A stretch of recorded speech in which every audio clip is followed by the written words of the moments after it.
Bueno, amén. Continuamos con la exposición en esta mañana. Confiamos que hasta ahora el mismo haya sido de edificación, amén, para los hermanos y la intención de todo esto es que Dios sea glorificado en nuestros respectivos ministerios, nuestras iglesias, que todo redunde para su gloria. Bien, vamos a tocar algo acerca de lo que es la preparación del sermón. Es interesante, ¿verdad?, que cuando hablamos de la guía básica para la preparación del sermón, debemos entender algo, y es que tomé esta cita, ¿verdad?, si aparece aquí, y es que el arte de la predicación es un acto de adoración. Muchas veces limitamos la adoración a la expresión de los cánticos y decimos, bueno, estamos adorando al Señor cuando cantamos, y ciertamente sí es una expresión de adoración, pero nosotros creemos que todo acto y todo hecho que llevemos para su gloria es un acto de adoración. Y en sí mismo la palabra adoración lo que conlleva es hacer las cosas con excelencia, como para Él, porque Él se lo merece. No porque nosotros ganamos más méritos por nuestros actos, sino porque Él merece toda la gloria y la honra. En eso descansa básicamente lo que es la adoración. Y la predicación, si lo vemos desde esta perspectiva, como acto de adoración, creo que esto nos puede abrir nuestro entendimiento y nos puede llevar a reconocer que entonces todos los esfuerzos que hagamos para proclamar la palabra de Dios en nuestras respectivas iglesias y compromisos, debe tener esto en mente. Todo para la gloria de Dios, todo para Él glorificarse en nuestras vidas. Y en la guía básica para la preparación del sermón nos vamos con algo muy básico, y esto cuando hablamos de los fundamentos y de las bases, aquellos que han practicado algún tipo de deporte aquí, ¿verdad? Algún deporte, posiblemente han practicado fútbol, o han practicado básquetbol, o han practicado béisbol. Nosotros podemos apreciar en estas disciplinas, especialmente entre los profesionales, que hay jugadores que hacen movidas extraordinarias, ¿verdad? Yo no conozco mucho del soccer, del fútbol, pero lo poco que sé es que me hablaban los estudiantes de la universidad de que creo que Diego Maradona hizo un gol que le llaman la mano de Dios. Ustedes me corregirán. Creo que fue, si mal no recuerdo, en México en 1986. Oye, no estoy mal. Y esto me lo dijo un estudiante que tenía en la universidad que es un fan del soccer, del fútbol, y me dio toda esta información. Y él hablaba de que eso le llaman la mano de Dios. Me llamó la atención, ¿verdad?, por ese tipo de gol, porque creo que fue sumamente extraordinario. Pero sabemos que esos son desempeños que se dan una vez cada, mucho tiempo. Pero los juegos por lo regular de soccer se ganan con los fundamentos. ¿Okay? Usted puede hacer las movidas más extraordinarias, pero lo que decide a la hora de ganar algún tipo de juego en una disciplina es los fundamentos, si tú dominas los fundamentos. De hecho, el gran jugador de básquetbol, Michael Jordan, decía, bueno, él se hizo famoso por su gran brinco desde el área de tiro libre hacia el canasto, pero lo que lo hacía grande a él era el dominio de los fundamentos. Cuando hablamos de predicación, podemos maravillarnos, ¿verdad?, y admirar predicaciones como Charles Spurgeon. De hecho, a mí es uno de mis favoritos. No tuve la oportunidad de escucharlo, lógicamente, pero sí de leer sus sermones, y son tan descriptivos el uso que hace de la retórica, el uso que hace de las ilustraciones, el uso que hace, del pasaje bíblico, de tantas cosas. Me fascina. De los predicadores contemporáneos me gusta mucho el Dr. John Piper, me gusta mucho su delivery, su entrega, no solamente en su exégesis, sino también en su pasión para comunicar el evangelio, ¿verdad? Pero más que nada, todo lo que sazona la bendición de nuestra exposición es en la oración. La oración. Hermano, sí, nosotros debemos conocer teología, debemos estudiar todo lo que concierne para llevar a cabo una buena exégesis, pero nunca olvidemos que lo más importante es nuestra relación con Dios a través de la oración. Nosotros no somos académicos que llevamos un mensaje un domingo, somos predicadores. Y ciertamente hay un gran contenido teológico y una gran información, pero nunca se nos olvide que nosotros somos mensajeros del Señor. Llevamos la palabra de Dios. Lo que queremos es que sea glorificado, no que nosotros despertemos admiración hacia nosotros, sino para que la gloria sea para Él. De manera que nuestras iglesias salgan del servicio dominical glorificando a Dios por lo que hablan sus corazones y eso redunde en un crecimiento espiritual en su vida. Y la oración, hermanos, la oración, la oración, la oración. Charles Spurgeon mismo decía que cuando le preguntaron en dónde descansaba el poder de su predicación, y él decía, no solamente es que oro, es que mientras yo estoy predicando, hay cientos de personas que están orando por mí. Y allí es que está la clave, mis queridos hermanos. Sí, seamos diligentes en el estudio del exégesis y hagamos todo lo que conlleva esta gran tarea, pero nunca nos olvidemos que esto es un asunto espiritual y que todo se dilucida en la recámara secreta con Dios. Y nuestro Padre que nos ve en los secretos nos recompensará en público. Es esa relación con Dios. Porque si no, nuestra función como predicadores se va a convertir en una responsabilidad de nuestro trabajo, no en el deleite en sí mismo del llamado que Dios nos hizo a nosotros. O sea, nosotros no debemos acercarnos los domingos a predicar porque hay algo que decir, sino porque tenemos algo que decir. Porque muchos dicen, es que el domingo tengo que presentarme con algo. No, nosotros tenemos que ir en oración y que el Señor nos ayude y nos ilumine a través de su palabra. ¿Por qué? Porque no es que tenemos que decir algo, es que tenemos algo que decir de parte de ¿qué? De Dios a nuestras iglesias. Y la oración es sumamente importante. Segundo, comience temprano. Comience temprano. Les recomiendo un libro. Posiblemente algunos ya lo tienen, de homilética, que se titula Predicando con Frescura. Predicando con Frescura. Se me escapa el nombre del autor de momento, pero más tarde lo puedo conseguir, ¿verdad? Pero el libro se llama Predicando con Frescura. El libro de predicación está hecho de una forma como si fuera la historia en la cual muchos pastores nos podemos identificar. Porque es la historia de un pastor que lleva tiempo en su congregación, pero sus predicaciones no están llegando a la iglesia. Él mismo siente que su tanque, en términos de sus reservas espirituales, se han agotado. Él se encuentra agotado. Y los mismos hermanos de la iglesia están resentidos y tristes de que no se están siendo alimentados, porque ven que su pastor, su predicación no es una de edificación, no es una predicación donde se puede evidenciar el esfuerzo y una vida de oración. Y gracias, mi hermano, muchas gracias. Predicando con frescura. Y dice la historia que este pastor ya estaba pensando en renunciar. Yo no sé, pero dice en las estadísticas de los pastores que los lunes es el día donde la inmensa mayoría de los pastores piensan renunciar. ¿Por qué? Porque es el día después de todo el agotamiento del servicio dominical y de todo lo que, ¿verdad? Habían grandes expectativas tanto de él como de la iglesia, y muchas veces ese agotamiento físico nos llega a pensar como Elías que no fuimos exitosos en lo que logramos el domingo. Y ese cansancio del lunes los hace pensar que ya posiblemente es el tiempo de dejar el ministerio. Y este pastor se encuentra con un viejo profesor de homilética, un predicador, un viejo profesor de predicación. Y ante el desánimo de él, le pregunta, ¿qué es lo que tú haces en la semana? Hazme una lista de todas las tareas que tú haces durante la semana. El pastor entonces enumeró todo lo que hacía. Cuando el viejo profesor de homilética ve y le dice, la inmensa mayoría de las cosas que tú haces se supone que tú no las hagas. ¿Por qué? Porque el pastor era el que paliaba la nieve en la iglesia, el pastor era el que pintaba los cuartos de los salones de los niños, el pastor era el que dirigía todas las reuniones de ministerio, todas las consejerías, y luego de todas esas tareas que llevaba a cabo, entonces llegaba el sábado por la noche cansado y agotado para preparar el sermón del domingo.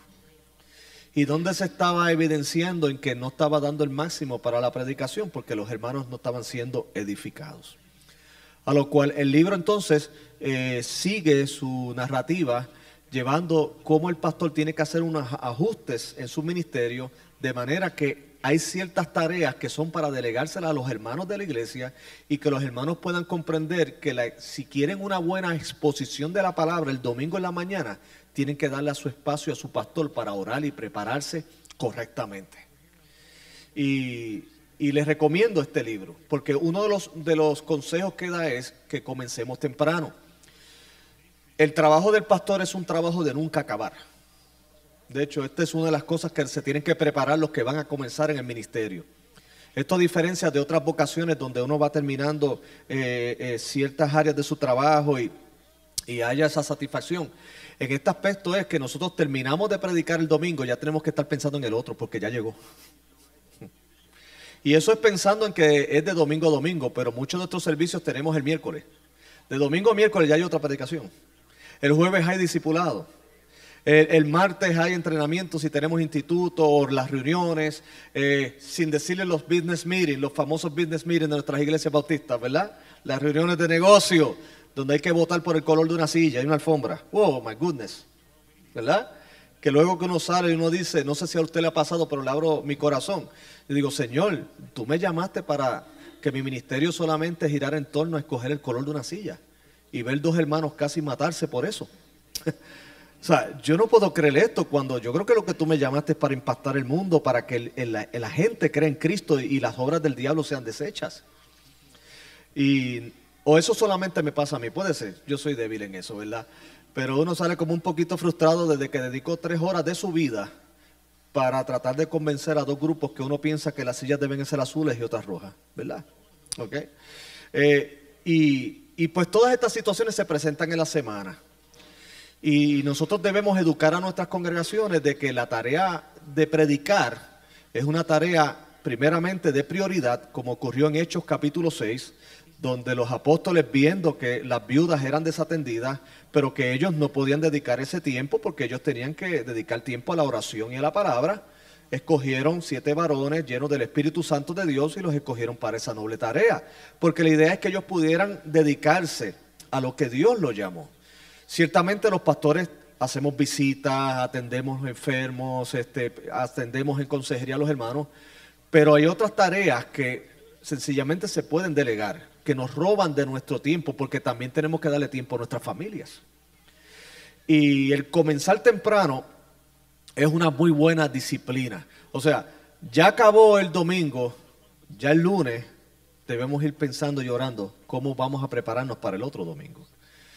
Y de hecho el libro de Predicando con Frescura te presenta en una gráfica cómo los niveles de tensión en la semana van aumentando. O sea, el lunes comienza bajo, pero progresivamente van subiendo los niveles de tensión por las diferentes situaciones que se presentan en la iglesia, porque están las que están en el programa de la iglesia, pero sabemos que el ministerio es tan excitante que siempre ocurren sorpresas. ¿Verdad que sí? Ocurre la sorpresa del hermano que te abrazó el domingo y te dijo que te ama, pero el martes te enteraste que no quiere ir más a la iglesia. Y tú dices, ¿qué pasó?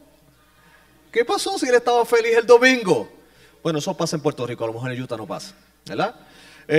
O cuando una situación de un hermano que está muy saludable el domingo y el martes terminó en emergencia y está en una situación crítica. Entonces, los niveles de tensión van subiendo progresivamente durante la semana y por ese motivo la recomendación es que se comience a prepararse desde el lunes ya con el pasaje y comenzar a trabajarlo día tras día hasta la compleción del mismo, donde lo llevemos al jueves, donde ya el jueves debería estar preparado. Eso es lo ideal, que ya el jueves el mensaje esté hecho, ya esté preparado y que los días subsiguientes, si las demandas no los permiten, o sea, que no hayan tantas demandas de compromisos ministeriales, el sábado en la tarde sea para estar relax, repasar nuestras notas y descansar. Porque otra cosa es que no solamente la buena preparación del sermón, es que este también incluye la buena preparación física del predicador. O sea, el predicador debe estar descansado, el predicador debe estar despejado, ¿para qué? Para poder predicar con energía y con una tranquilidad el mensaje de Dios. Otra cosa, antes de entrar en la preparación, y esto es un paréntesis, En mi tradición, en términos de mi disciplina para predicar, algo que yo no le permito a los hermanos es que me lleven chismes antes de predicar. Yo le digo a ellos cuando yo el domingo, antes del servicio, yo vengo a adorar, no me hable de que si aquel se enojó, o si hay conflictos, o si el presupuesto no se ha logrado, no me diga nada, usted déjeme en paz. Yo vengo aquí a predicar, yo vengo a adorar a Dios. Cuando yo termine, entonces todo lo que usted me quiera decir, me lo dice. ¿Por qué? Porque déjeme decirle algo, usted puede venir con la inspiración de como si hubiera estado en el aposento alto con Jesucristo. Y cuando llega tal lo más feliz y contento, viene alguien y le dice, la familia tal no viene hoy, pastor, están enojados con usted. Es una distracción. Ya usted está sentado ahí y en lugar de cantar está pensando en la familia que se fue. Y usted ya se está analizando, ¿qué yo hice? ¿Qué pasó? ¿Qué no hice? ¿Cuál es mi responsabilidad? Ya usted se distrajo. Y si a todo esto, antes de usted predicar, el tesorero va al oído de usted y le dice, estamos en negativo y en déficit, pastor, hable de las ofrendas, le dejo con ese y me retiro. Y me retiro. Óigame. Y usted cuando se va a parar y que ya usted tenía el mensaje hecho, basado en la epístola del apóstol Pablo, en Filipenses, wow, bueno, posiblemente el mensaje le hable a usted mismo porque dirá que he aprendido a contentarme cualquiera sea mi situación, en abundancia o en escasez, porque todo lo puedo en Cristo. Es una distracción. ¿Le ha pasado, hermano? No, le ha pasado, mami, nada más. Ok, no hay problema. Pero es una distracción, es algo muy fuerte. Y una disciplina en eso es decirle a los hermanos, educar a la iglesia, hermano, no me toque temas de esta situación. ¿Por qué? Porque queremos estar tranquilos para que la iglesia sea edificada. Porque nosotros no podemos divorciar nuestras emociones, somos seres humanos, ¿verdad? Así que oración, comience temprano, no lo deje para el crítico sábado en la noche, que está cansado y comenzó a las 10 de la noche y a las 11 todavía no le ha dado forma al mensaje y su cesto de basura está lleno de todos los bosquejos que ha hecho, porque después que lo hace dice esto no es, y lo bota, y después hace otro y no lo bota, y ay Dios mío, ya son las 12 de la noche, yo tengo que estar a las 7 de la mañana en la iglesia y esto no sale, ay Dios mío, ay pero este no es, ya son las 1 de la madrugada. Tenemos esa presión de tiempo que no nos permite prepararnos correctamente.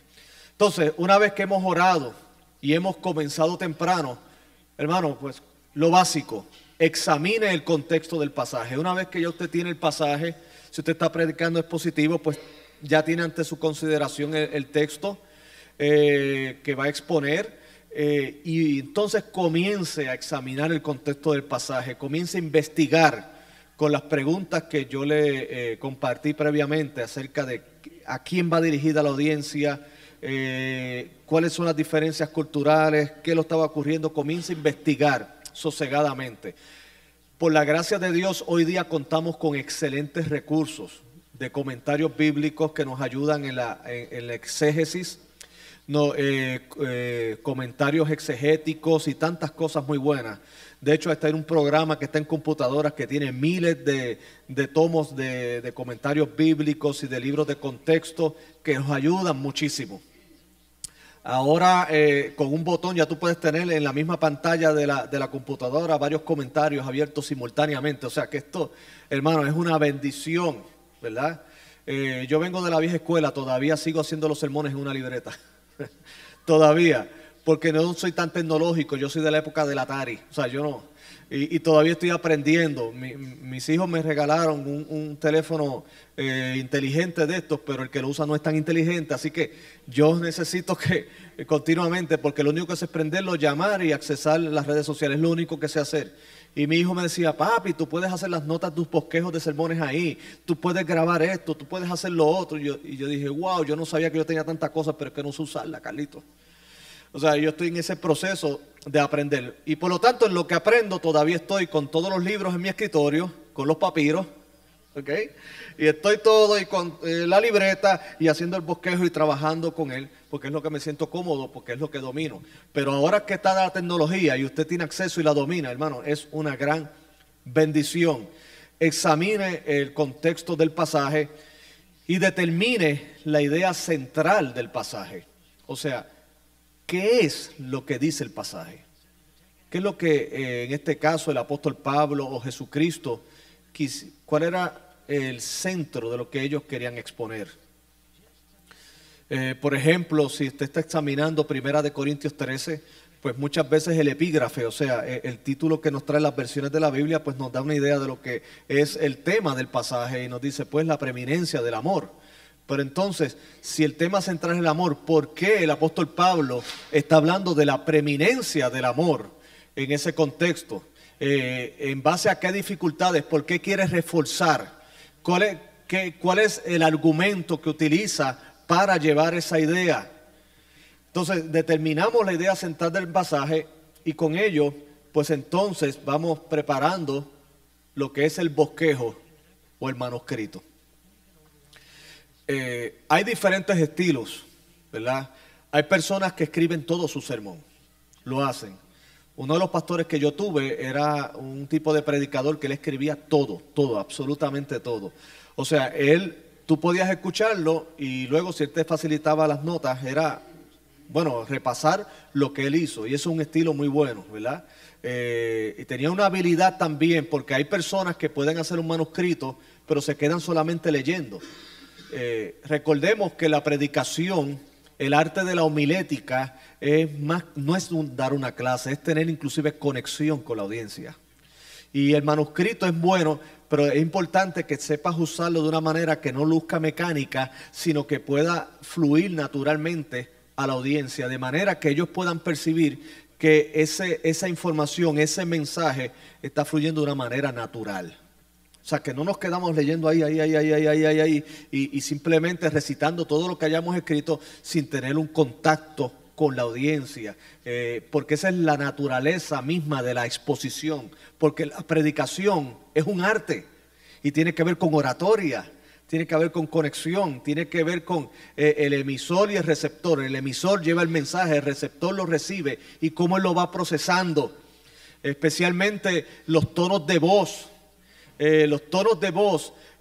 Cuando nosotros estamos exponiendo, acuérdense que nosotros estamos hablando, ellos no tienen el sermón a su mano muchas veces, a lo mejor algunos les dan un bosquejo, pero la manera en que nosotros subimos los tonos de voz y los bajamos pueden ayudarlos a crear de que ese es el énfasis de la idea de este pasaje y también la manera en que se va llevando las transiciones de un punto hacia otro. ¿Ok? O sea, por eso la predicación es un arte y mientras más se practique, mucho mejor lo hacemos, ¿verdad? El que quiera jugar mejor tiene que estar en la cancha, ¿verdad? Y mientras más tengamos oportunidad de predicar, lo hacemos.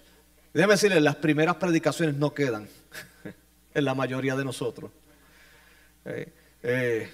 Yo ahora comparo mis primeras predicaciones fue en el 1988, 87, 88. Y yo digo, Señor, tuviste misericordia de mí. Duraban 5 minutos. 5 minutos. Y redundante. Pero a Dios gracias que Dios perseveró en mí. Y que Dios el que llamó respalda. Y Dios me enseñó. Y sigo yo aprendiendo porque no lo sabemos todo, ¿verdad? Pero retomando el tema del bosquejo, el bosquejo es una guía muy importante. O el manuscrito. Otros utilizan lo que es un bosquejo. Un bosquejo es lo que en inglés le llaman un outline. O sea, ponemos las ideas y ya las ideas se desarrollan. Los estilos de muchos varían. En mi caso, yo me memorizo las predicaciones y llevo un bosquejo en el púlpito y sé luego por dónde voy, pero yo me lo memorizo. Ese es mi estilo. Pero hay otros que tienen un manuscrito, lo van llevando y lo van recitando y lo hacen también muy bien, muy fantásticamente bien. Pero ¿por qué es importante tener un bosquejo manuscrito? Bueno, queridos hermanos, porque nosotros somos predicadores de iglesias reales. Y usted mira, ¿cómo que de iglesias reales? Le explico. Muchas veces podemos nosotros compararnos injustamente con los predicadores de las grandes cadenas de televisión. Quiero que sepa que las predicaciones que se dan muchas veces en la televisión, primero son editadas. ¿Okay? Algunos momentos en que él se equivoca, los quitan. Y por eso luce perfecta. De hecho, él luce perfecto porque él lo maquillan. A mí no me maquillan, yo me veo brilloso. Tercero, cuando la cámara pasa, solamente enfoca a aquellos hermanos que están anotando en sus libretas y bien entusiasmados escuchando la predicación. No enfoca a los otros que de verdad están bostezando, están dormidos o no les interesa estar ahí. Porque la idea de la imagen en televisión es proyectarte algo, óigame, perfecto. Lo otro es que usted verá que a lo mejor son muy fluidos ellos y se manejan en ese stage, ¿verdad? Que debe ser un lugar de predicación, pero muchas veces un stage. Y están ellos allí caminando y usted lo ve y usted dice, wow, ni se equivoca. Bueno, quiero decirle que algunos usan un apuntador. ¿Usted lo sabía? Uy, le estoy dando los secretos de la magia. Usted ha visto, a mí me gusta, mis hijos me llevaron a este tipo de programa que es de los secretos de los magos. Que yo siempre me pregunté cómo es que sacan las liebres y los conejos de los sombreros. Y entonces ellos descubrieron un programa que te dicen, unos magos, cómo es que ellos hacen los trucos y cómo parten a la mujer por la mitad y todo es un efecto. Le voy a dar algunos trucos. Algunos usan apuntadores, ¿viste, hermano? Y hay alguien en la cabina que le está diciendo, muévete a la derecha. Mueve la mano izquierda. Ahora muévete para la izquierda. Pero muévete lento. Ahora mira la cámara. Ahora mira la audiencia. Ahora mueve, sube la voz. Y usted me dirá, ¿eso es posible? Sí. Acuérdense que están haciendo un producto para la televisión. Otros tienen unas pantallas en aquí, donde es como en las noticias que yo antes pensaba, yo decía, wow, estos reporteros se memorizan esas noticias. No, las están leyendo. Y así también tienen unas pantallas donde el bosquejo y el sermón ya está ahí, y usted los ve que ellos miran hacia allá, y ellos están leyendo su mensaje, y usted dice, wow, se lo memorizó, qué perfecto. No es que tiene como 4 pantallas que le están diciendo, lee. ¿Qué le quiero decir con esto? Bueno, es un producto para la televisión, y gloria a Dios, si es llevando predicación buena y todo esto, pues gloria a Dios porque la audiencia, el televidente se edifica. Ahora, ¿qué sucede? Yo creo que todos somos más down to earth aquí. O sea, nosotros somos pastores de iglesias reales, en el sentido que nos estamos pastoreando en mega iglesia, que yo tengo que subir mi iPad con mi bosquejo allí, que no me maquillaron antes, que antes de predicar me dijeron que el déficit de la iglesia y tenía que hacer algo, que una hermana me dijo que estaba molesta conmigo y tenía que decirme algo después del culto, que otro hermano me dijo que es maravilloso. Entonces me subo a la predicación y cuando usted está en su mejor momento, un bebé sale llorando, o cae un rayo y se va la electricidad del templo, ¿verdad? O usted simplemente está caminando y se tropieza con uno de los cables de los músicos, o sencillamente hay unas personas, usted puede ver algunos que están asintiendo a lo que usted está hablando y otros que están enojados. Si usted supiera que yo tuve en una ocasión, en una audiencia, que habían hermanos diciendo amén y otros sacándome la lengua. Los hermanos aquí están de testigos, ¿saben? Sí. No les gustaba. Y cuando yo miré hacia al balcón, había uno sacándome la lengua. Y yo. Y seguí. Y cuando yo miraba, hacía hasta gestos obscenos. Y yo. Y yo decía, esto no me va a distraer, esto no me va a distraer. Carlos, no mires para allá. Pero nos pasa como a los niños pequeños que tú dices, no pises por ahí, y uno pisa. Y yo decía, no mires para allá, mi ojo se iba. Y yo, wow, ok, y seguía predicando, y eran personas que estaban en completa contienda. Pero eso lo vivimos en la iglesia real, no en la iglesia de la televisión. Eso es lo que vivimos, ¿verdad que sí? ¿Qué le quiero decir con esto? Que al haber todas posibles distracciones, un bosquejo nos ayuda a mantenernos centrados en el mensaje. Amén. Si de momento hay un rayo y cae y vuelve de nuevo la energía eléctrica, pues uno continúa con el mensaje. ¿Por qué? Porque tiene su manuscrito, tiene su bosquejo y sabe dónde se quedó y continúa el mensaje. Ahora, si tú estás en la línea del espontáneo, que lo hablé anteriormente como tipo de predicación, y sale un bebé llorando, o se cae una silla, o un hermano se cae de la silla, eso también yo lo viví, que usted también no sabe si orar o reírse, Que usted está ahí y ahí dice, gloria a Dios, ¡pam! Y se cayó y tú haces, wow, wow. ¿Ok? Y entonces tú tienes que mantener la concentración. Hermano, un bosquejo y un manuscrito nos ayuda mucho en nuestra tarea. Y es muy importante en el desempeño. Antes de pasar al siguiente punto, ¿qué les parece? ¿Ha ocurrido a los predicadores aquí? Yo no sé, hermano, Ursúa debe tener unas anécdotas que me gustaría escucharlas. Sí, especialmente los que somos plantadores, los que comenzamos iglesias, que tenemos que poner el equipo de sonido nosotros y estamos en un lugar donde no es tan lindo como este. A lo mejor es un lugar donde se pasean los carros al frente y los hermanos los ven o comienzan a tocar bocina y todo ese tipo de ruido y todo ese tipo de distracción y cómo tú mantener a la audiencia cautiva sin que se distraiga. Wow.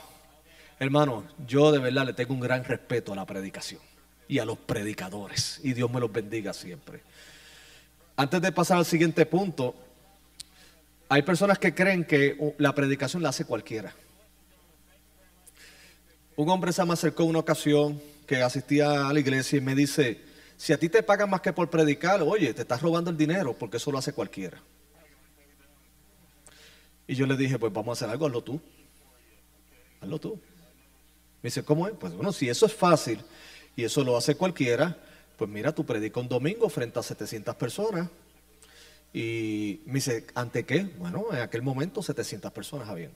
Párate frente a 700 personas y todas esas 700 personas te están mirando así. Y tienes que predicar el mensaje con fidelidad y al mismo tiempo con precisión. Y me dice, ¿y eso es así? Y yo, ¿tú no te has puesto a pensar que eso es así? Y quiero que sepas que cuando tú terminas ese domingo, estás pensando en el otro domingo, y en el otro domingo, y en el otro domingo, y en el otro domingo, y en el otro domingo, y todo años, y años, y años, y años. Yo le dije, pero como esto es fácil, hazlo. No quiso hacerlo un domingo, pero le di la oportunidad que lo hiciera ante un grupo más pequeño, porque yo quería probar mi tesis. Yo le dije, bueno, si tú crees que es fácil, hazlo. Y él lo hizo.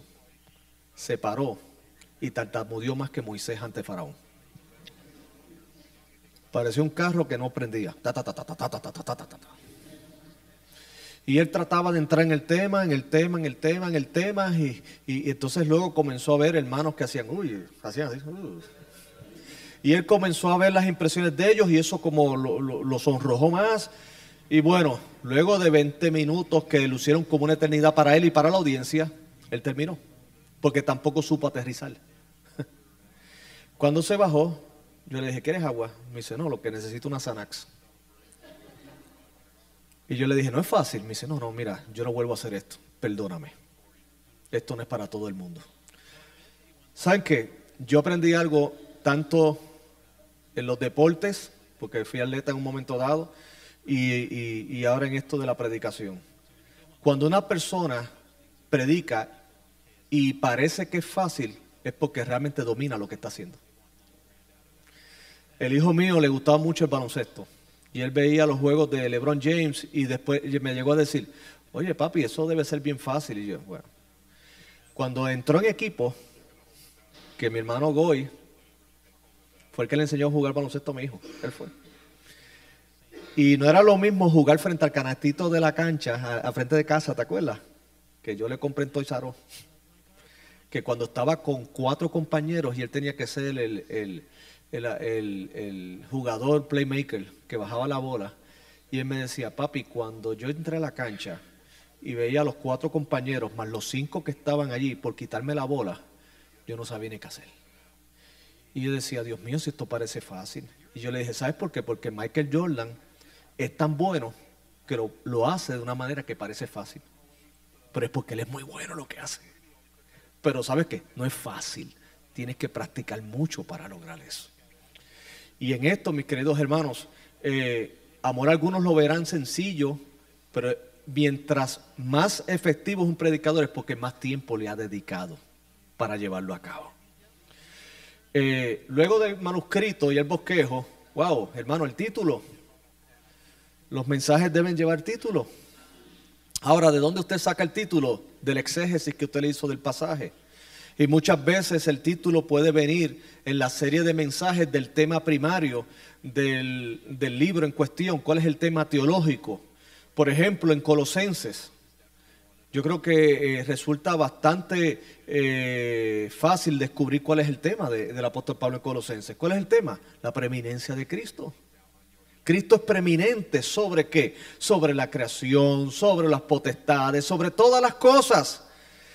Por eso no hay necesidad de escuchar huecas sutilezas y vanas filosofías, porque en Cristo estamos completos. Nuestra salvación es completa en Cristo Jesús porque Él pagó todo en la cruz del Calvario. Dice que tomó el acta de los decretos que nos era contrario y lo clavó en la cruz. De manera que lo exhibió públicamente. Así que no es necesario que nosotros estemos buscando otras alternativas y filosofías porque en Cristo lo tenemos todo. Cristo es preeminente sobre la iglesia y luego en la vida matrimonial, en todo. Ahí tiene ya el tema, el título. Y en una serie de mensajes puede decir la preeminencia de Cristo en nuestra consagración a Él. La preeminencia de Cristo en la familia. La preeminencia de Cristo en la vida laboral. Ahí tiene el mensaje, el título. Pero ¿de dónde sacó el título? Del texto. Del tema central. Porque el título ayuda a las personas a identificar hacia dónde usted va. ¿Qué es lo que puede esperar? No los deja adivinando a ver qué va a pasar. Sino que ya le da una guía, un norte hacia dónde va el mensaje. Aparte que va explicando él mismo. Por ese título debe ser basado en el pasaje y habiendo descubierto el tema central del mismo. Hay personas que quieren ser muy creativos con su título, pero el título no tiene que ver nada con el cuerpo del sermón. Tiene que ser basado en lo que se ha hecho. Tercero, la introducción. O sea, todo mensaje debe tener, como cuando uno prepara un escrito, debe tener una introducción. La introducción es que prepara a la audiencia a lo que va a escuchar. O sea, una película no entra inmediatamente en el cuerpo, sino que va dando una introducción de qué, de los personajes, de lo que va a ocurrir. O sea, va preparando el escenario para lo que viene más importante posteriormente. O sea, la introducción pueden ser ilustraciones, la introducción puede ser el contexto, tantas cosas. Pero la idea es que le va llevando a la audiencia hacia dónde usted va. ¿Qué es lo que queremos llevar?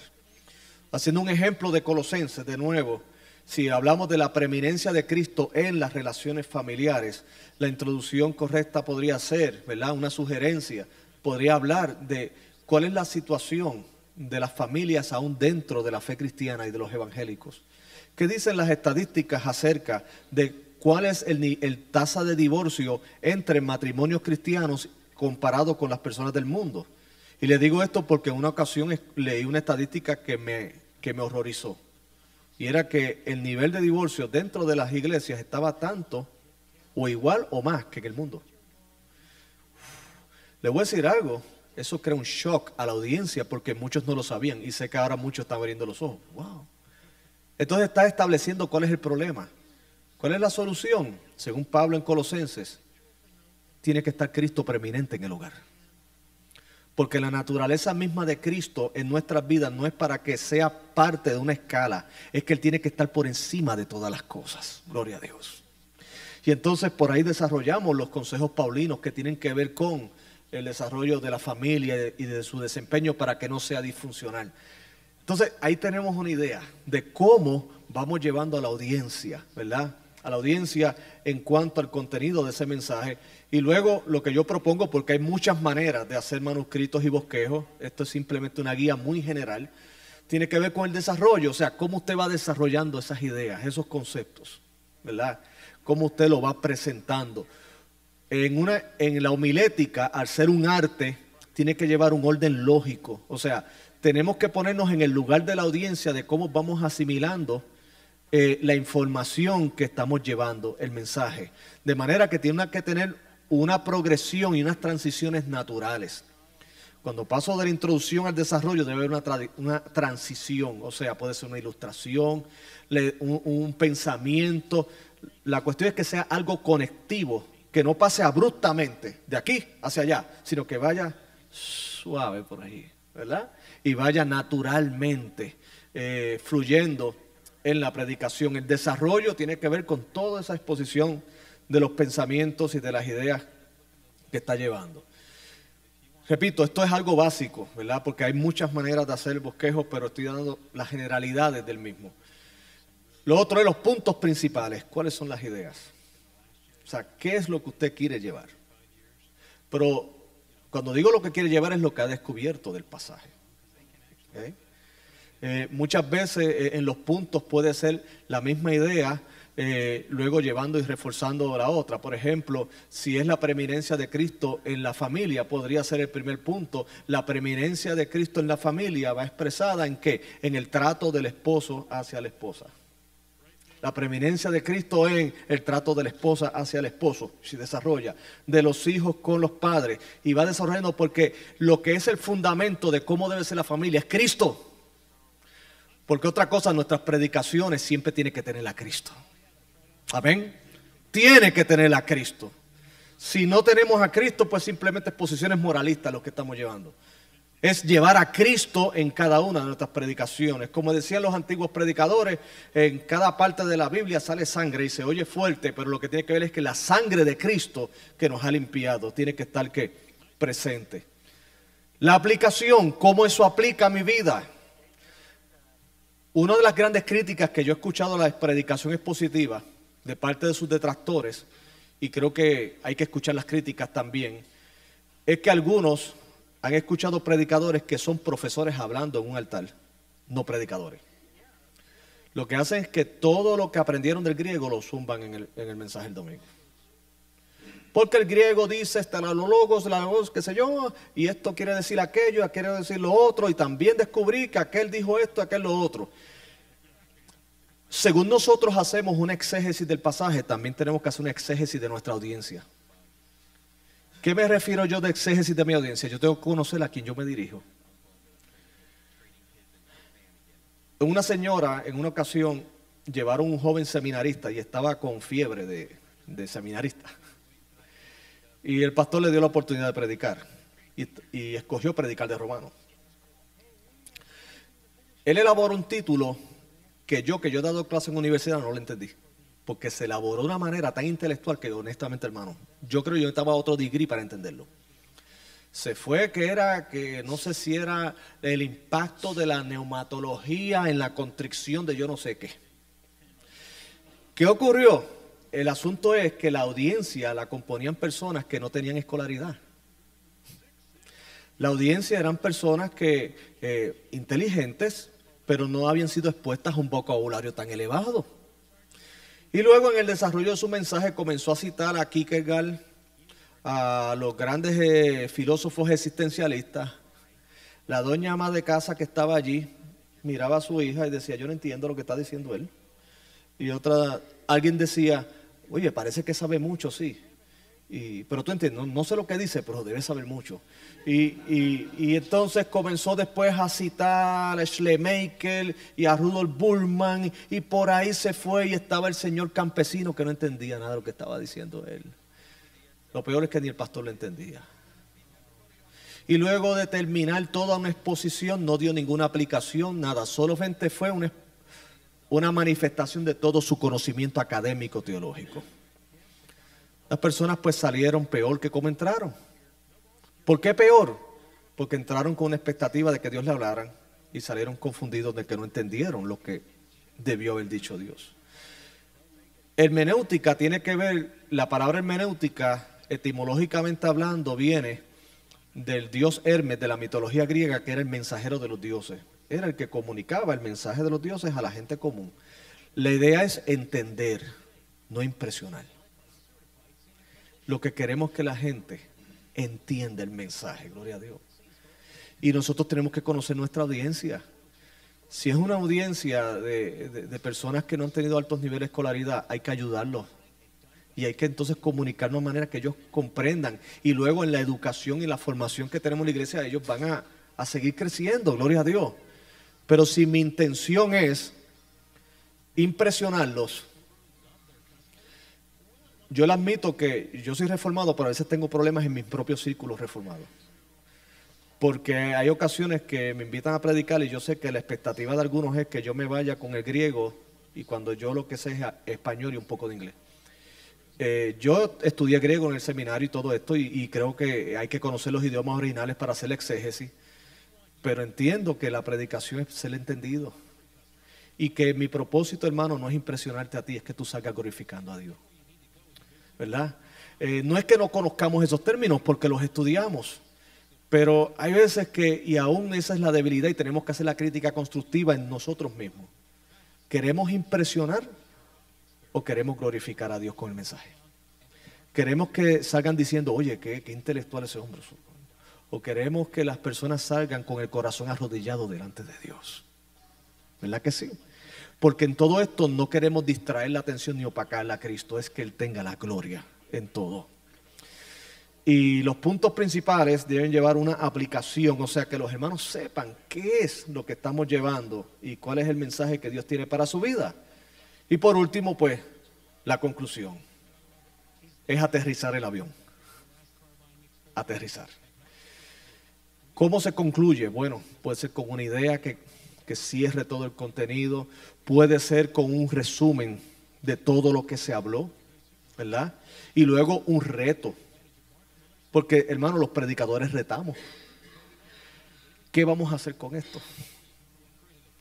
Por ejemplo, si el mensaje de la familia y Cristo ha de ser preeminente ahora, hermanos, ante lo que ha sido expuesto, les pregunto, ¿qué vamos a hacer? ¿Va a ser Cristo preeminente en nuestros hogares? ¿O sencillamente vamos a seguir viviendo como simplemente Cristo fuera un apéndice de nuestra vida, pero no el Señor de Rey de Gloria? Oremos. Hay que dejarlo pensar. Es reto. Siempre hay que retar. Siempre tenemos que sentirnos retados de lo que Dios nos está hablando. Porque siempre que Dios se expresa en la Escritura a través de sus profetas y se expresa a través del apóstol Pablo y de todos sus siervos, el profeta, en el sentido bíblico hablando, es alguien que confrontaba al pueblo a tomar una acción, ¿verdad? A responder a ese mensaje. Y la conclusión es muy importante, ya que nos permite terminar de una manera armoniosa el mensaje, así que no tengamos, ¿verdad?, que llegar a conclusiones o ideas inconclusas que pueden llevar confusión. Amén. Amén.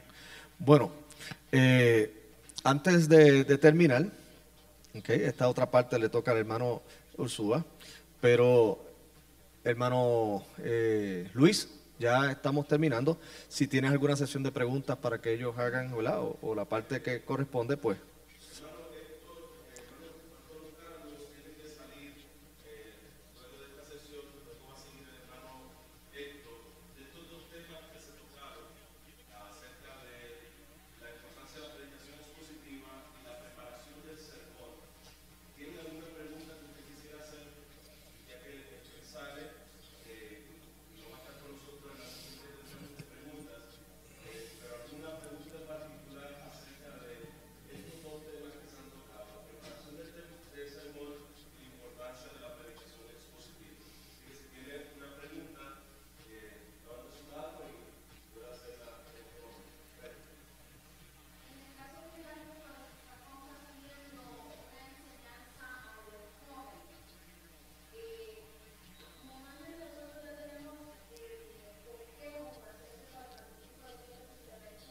Uh-huh.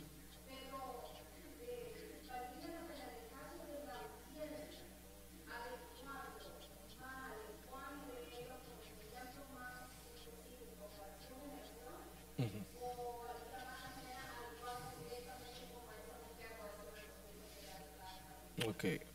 Yo creo que la pregunta tiene que ver con estilo. O sea, ciertamente la audiencia juvenil es un reto para cualquier predicador. ¿Oyó? O sea, yo nunca he temblado más que cuando predico con jóvenes. Porque sabemos que no podemos tampoco caer en algo vano, ¿verdad? Y subestimar la capacidad de ellos, de manera que nos convirtamos en unos payasos, con el fin de que entiendan. Porque también estamos subestimando la capacidad y lo que ellos quieren, ¿verdad?, recibir. Pero al mismo tiempo creo que hay un reto, y sí, en ese caso una audiencia juvenil en particular, lógicamente el contexto, si son jóvenes universitarios, si son jóvenes de high school o si son jóvenes de intermedia, ¿verdad? Reconocer esa audiencia y ver muchas de las áreas para, ¿verdad? O estilos para poder conectar con ellos tiene que ver con ilustraciones que tengan que ver con sus preocupaciones y con sus situaciones y su contexto, ¿verdad? Por ejemplo, los predicadores, como bien dice un libro de homilética, no solamente leemos y estudiamos la Biblia, estudiamos muy bien el periódico, estudiamos las noticias, tenemos que conocer nuestra cultura, tenemos que conocer cuáles son los retos, cuáles son sus preocupaciones, qué es lo que los está llevando, cuáles son, inclusive lo que tiene que ver son formas de entretenimiento, porque las formas de entretenimiento no están en un vacío, sino que tienen una cosmovisión. O sea, las películas y la música y las canciones, el fin en sí mismo es entretener, pero el arte siempre ha sido utilizado para llevar ideas y para llevar conceptos. Y tenemos que conocer eso para que para poder astutamente y de una manera sabia llevar un mensaje que sea apologético, en el sentido que conocemos su contexto y podemos llevar una respuesta, ¿verdad?, bíblica a las situaciones que ellos están experimentando y los retos. En cuanto al estilo, pues sí entiendo que la audiencia a veces exige que seas más dinámico. También es que para captar su atención y mantener su atención, tienes que mantener ese dinamismo con ellos, ¿verdad?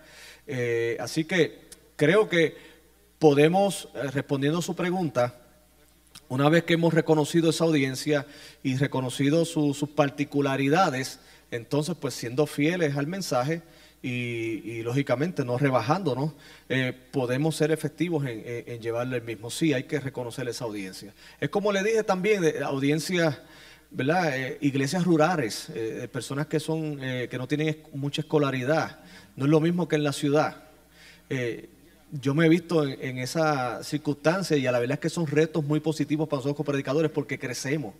El que está acostumbrado a predicar a una audiencia que son académicos y profesionales, cuando luego lo llevan a una audiencia donde ya entonces los niveles de escolaridad no son tan altos, ¿cómo tú te vas a expresar? ¿Cómo vas a poder llegarles a ellos?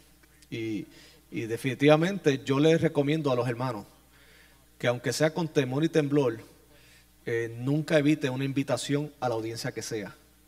Acepte el reto, porque el que va a crecer es usted. Acepte el reto. Yo he escuchado personas que me dicen, no, a los jóvenes yo no les predico. Nada, lo mío es a los profesionales. ¿Qué cosa? Porque el apóstol Pablo decía que le podía llegar a todos, ¿verdad? ¿Verdad? Entonces vamos a ser humildes y vamos a aprender.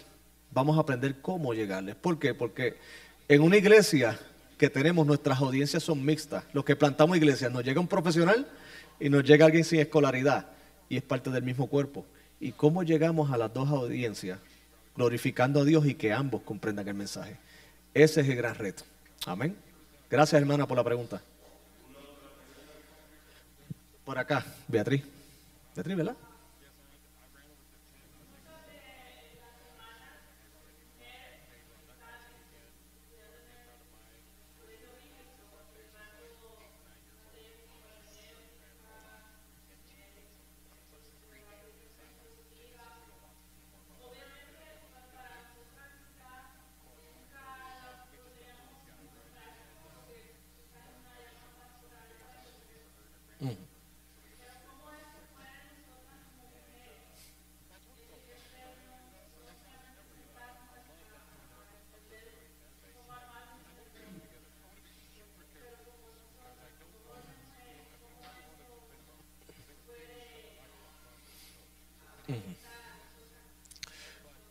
Muy bien. Creo que es muy necesario en su rol porque, de hecho, ¿verdad?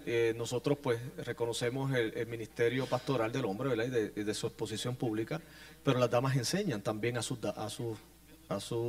damas de la iglesia y enseñan a los niños y dentro de ese contexto. Entonces aquí se aplica lo mismo porque, es más, yo diría que tienen un reto tan importante como el que tenemos nosotros porque es llevar la enseñanza bíblica y aunque enseñar es una dinámica diferente a la predicación, porque la predicación es una audiencia escuchando, tú hablando, mientras que la enseñanza es la interacción con hermanos. Sin embargo, el mismo principio sigue vigente. ¿Y cuál es? Tengo que llevar la palabra de acuerdo a su contexto, tengo que llevarla de acuerdo a cómo se ha trazado, por lo tanto, mi enseñanza tiene que ir en esa línea. Así que entiendo que no solamente en el ejercicio ministerial de la dama en cuanto a la enseñanza a las damas y a los niños o el ministerio que le toque, sino inclusive para su propia comprensión de la Escritura, porque algo de la hermenéutica es que esto no es solamente para predicadores, esto es para todo el mundo. O sea, los laicos, o sea, no serán predicadores ni maestros en una iglesia, pero necesita comprender las Escrituras. Necesita comprender la misma, así que es algo que es muy, muy necesario, muy necesario. Y también no sé si esto lo pregunten, pero se me olvidó tocarlo ahorita, y para nosotros puertorriqueños ahorita fue anteriormente, ¿ok? O después, nosotros lo usamos diferente a los hermanos mexicanos. Lo que tiene que ver cuando utilicemos material de sermón de otro predicador. Spurgeon dijo que él sacaba leche de diferentes vacas, pero el queso lo hacía él, lo preparaba él. Lo que le quiero decir con esto es que sí, nosotros podemos utilizar material de otro predicador, pero si lo va a utilizar, cítelo. Yo creo que esto es una cuestión de ética, porque he visto mucho plagio de predicaciones. ¿Ok? O sea, yo no tengo problema que alguien repita un mensaje mío, no, yo no tengo problema, porque esto es para la gloria de Dios y todo esto, pero tampoco te adjudiques que fuiste tú el que lo hiciste. O sea, creo que la humildad nos exige en que digamos, bueno, hermanos, la verdad es que este mensaje me fue de inspiración y una gran parte de esta exposición tiene que ver con algo que dijo Piper en su libro Deseando a Dios. Por lo tanto, quiero ser justo en que las citas que voy a hacer son de él. Y eso es lindo, eso demuestra un grado de humildad. Pero he visto casos que, ¿verdad? Yo le digo algo, sí en internet y hay libros de sermones ya hechos. Yo la única utilidad que yo le veo a los sermones ya hechos es que te ayuden a ti para tu devocional particular y que a lo mejor tú puedes familiarizarte con ciertas estructuras y ayudarlos, pero yo no creo que el libro debe estar hecho para yo decir, wow, ya compré este libro de predicaciones, ya no tengo que preocuparme este año, uf, qué bien, yes, ya tengo todos los sermones del año. ¿Por qué? Porque lo primero es, ¿sabes lo que está pasando? Primero te afectas tú. ¿Por qué? Porque en el ejercicio de la preparación del predicador nosotros crecemos. Amén. O sea, no es lo mismo recalentar un pote de espaguetis que tú prepararlo. Y yo tengo un hermano aquí que es cocinero. Yo no cocino nada. Yo me como lo que él hace. Pero no es lo mismo recalentar un pote de espaguetis que entonces tomar la pasta aparte, poner la salsa, prepararla y llevar todo este proceso. Lo que le quiero decir es que si nosotros nos acostumbramos a utilizar sermones de otros por no querer pasar el trabajo de preparar uno, tenemos que reconsiderar nuestro llamado. Porque le voy a decir honestamente, yo amo muchas áreas del ministerio, pero la más que me apasiona es predicar la palabra. Y es pasar por el proceso de prepararla. Porque aprendo muchísimo. Aun cuando hayan pasajes que lo he predicado 1000 veces, aún así vamos a sentarnos a analizarlo. Porque Dios va trabajando en nuestras vidas. Y si va a usar material, vuelvo y le digo, cítelo. Tuve una experiencia una vez un hermano que él predicó y estaba predicando sobre la resurrección de Cristo. Y el mensaje iba a una línea fantástica. Yo dije, wow, man, este hombre está, gloria a Dios, qué bueno. Pero de momento comenzó a decir unas cosas que me estuvieron tan familiares y tan familiares y tan familiares. Y yo le decía a mi esposa, oye, es que yo esto es como un déjà vu, esto yo como que lo escuché antes. Óigame, y usó unas ilustraciones, cuando de momento me vino a la mente, evidencia que exige un veredicto, Josh McDowell. Oh, espérate de eso.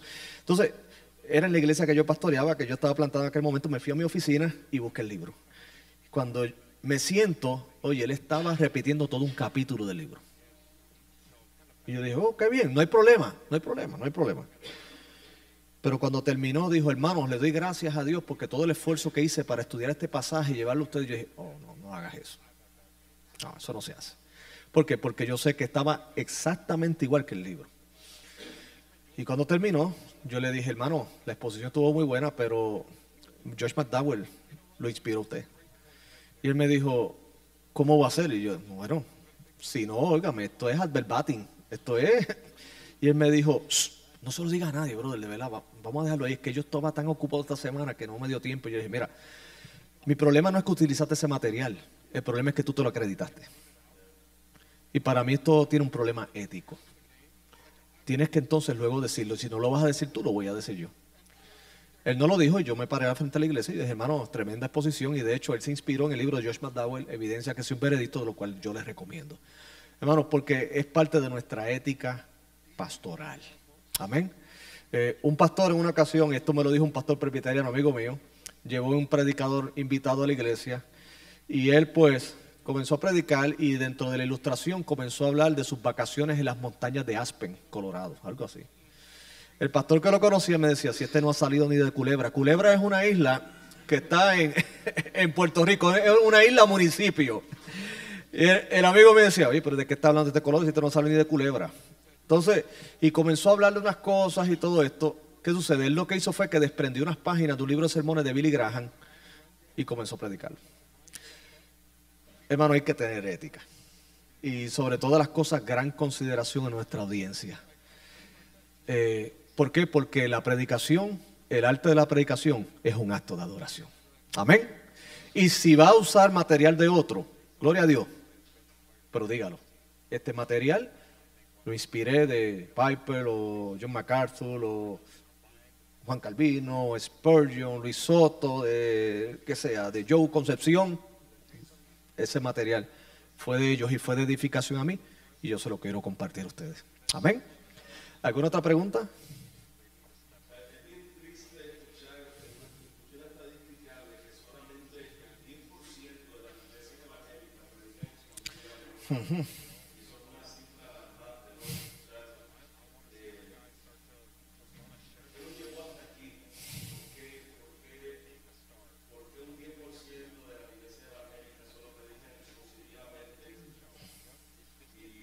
Y perdóname, Luis, yo creo que estás siendo generoso con 10%, ¿viste? De verdad, creo que tú estás siendo muy generoso. Sí. Has sido generoso, sí. Sí. ¿Qué nos llevó aquí? Yo creo que han sido muchos factores, especialmente cuando tú analizas la historia de la iglesia, especialmente en la década de los 80, cuando vino esto del crecimiento y cuando se convirtió en el crecimiento de la iglesia numérico, el enfoque en lugar del crecimiento espiritual, pues entonces llegamos a un punto, como decía Maquiavelo, el fin justifica los medios. Sabemos que cuando usted y yo predicamos la palabra como es, pasan dos cosas. O aman a Cristo o lo rechazan rotundamente. Nos gusta que lo acepten, pero no nos gusta que lo rechacen. Pero decían los puritanos que una buena señal de un buen predicador es cuando hay gente que lo acepta y otros que lo rechazan completamente, que lo odian. Y cuando el fin se convirtió en llenar las iglesias numéricamente, pues entonces lo que queríamos es que la gente se sintiera bien. Por lo tanto, la predicación expositiva no me ayuda a sentirlos bien, Luis. Porque si yo predico expositivamente y yo tengo que tocar lo del matrimonio, y usted le está predicando a una familia donde la esposa es rebelde con su esposo, o el esposo es maltratante con su esposa, y usted tiene que decirle que el esposo tiene que ser como Cristo amó la iglesia, y él va a decir, no, eso no es así, yo no estoy de acuerdo, y se va de la iglesia. ¿Qué usted hace? ¿Se va detrás del corriendo o dice, pues lamentablemente esto es lo que dice la verdad de Dios, no puedo cambiarla?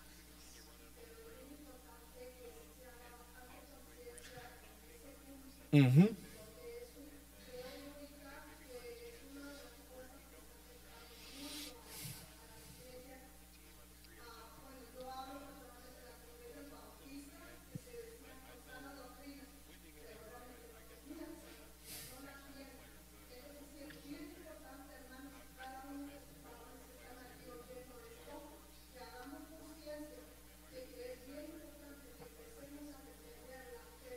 Amén. Amén, amén.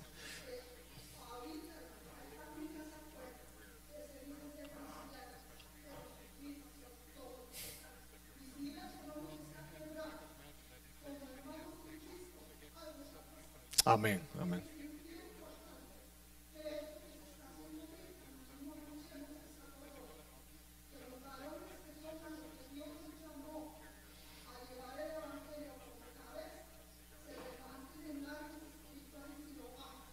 Amén.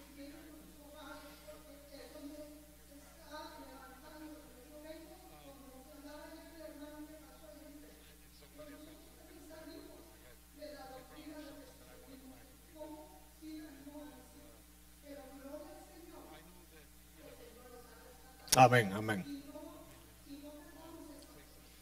Amén.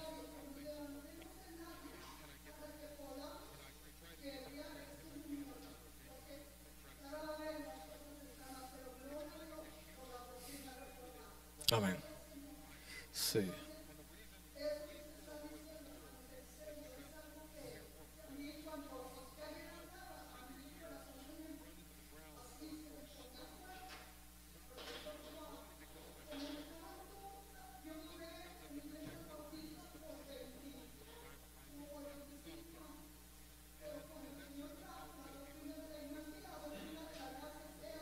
Ujú.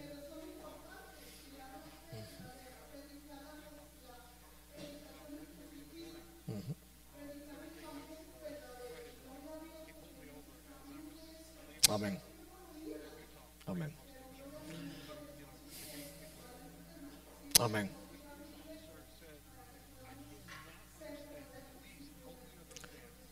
Amén. Gracias por la exhortación, hermano. Pero, y como bien dijo el pastor Luis Soto, yo creo que esa es una de las causas de lo que ocurrió, Luis, que todo se convirtió en que, como dijo Maquiavelo, el fin justifica los medios. Y como queremos tener iglesias grandes, yo recuerdo haber ido a Houston y ver en un culto en una televisión el pastor predicando en una cama con su esposa acerca del matrimonio.